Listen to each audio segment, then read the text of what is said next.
প্রাণীজ আমিষের সহজলভ্য উৎসের মধ্যে অন্যতম ব্রয়লার মুরগি। এই মুরগির দামও বছরের বেশিরভাগই সময় নাভিশ্বাস তুলে ক্রেতার, কমিয়ে দেয় ভোক্তার পুষ্টির প্রাপ্যতা। কিনে খেতে পারে না, সাধারণ মানুষ তো হিমশিম খাচ্ছে। ফিট ধরেন যেটা মুরগির ফার্মালারা যারা খাওয়ায় তার দাম আছে মুরগির খুচরা 70 টাকা।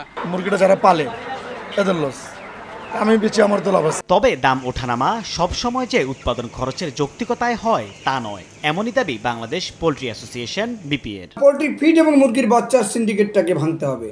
এটা হচ্ছে বড় বড় কয়েকটি কর্পোরেট গ্রুপের কাছে জিম্বি। মুরগি পালনের খরচ কতটা কম বা বেশি হবে তা নির্ভর করে বাচ্চার দামের উপর, অথচ সেই বাচ্চারই দাম বাড়িয়ে কর্পোরেট কোম্পানি, প্রান্তিক খামারি ও ভোক্তাদের নিজেদের ইচ্ছে মতো বেকায়দায় ফেলছে। বিপিএর দাবি, একদিনের ব্রয়লারের একটি বাচ্চা খামারিদের কাছে সর্বোচ্চ 63 টাকায় বিক্রির কথা থাকলেও মাঝে মাঝে সেটা ফেলে 80 থেকে 100 টাকায় ঠেকে। নগদের কাছে সব গ্রাহকই প্রিয়, তাই তো সারা দেশে ক্যাশ আউট চার্জ সবচেয়ে কম। একটি মুরগির বাচ্চার দাম নেওয়া হচ্ছে 2 গুণ 3 গুণ দাম নেওয়া হচ্ছে এবং পোলট্রি ফিডের দাম বাড়িয়ে রাখছেন প্রায় 15 থেকে 20 টাকা পার কেজিতে। ফিডের দাম বাড়িয়েছেন, কিন্তু ভুট্টার দাম 22 থেকে 24 টাকা হলো, ফিডের দাম আর কমেনি।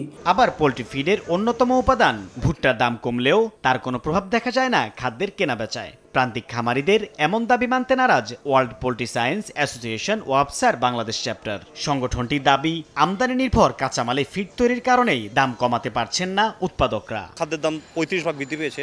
এটি যৌক্তিক এই কারণে যে যদি আমরা 1 বছর আগে ডলারের মূল্য দেখি, আজকে দিনে দাঁড়িয়ে যদি ডলারের মূল্য দেখি, সেটি থেকে 35% কিন্তু আমাদের টাকার মানের অবমূল্যায়ন হয়েছে। মুরগির বাচ্চার দাম নিয়ন্ত্রণহীন হলেও প্রাণী সম্পদ অধিদপ্তরের দাবি, দাম এখনো সহনীয় পর্যায়ে রয়েছে।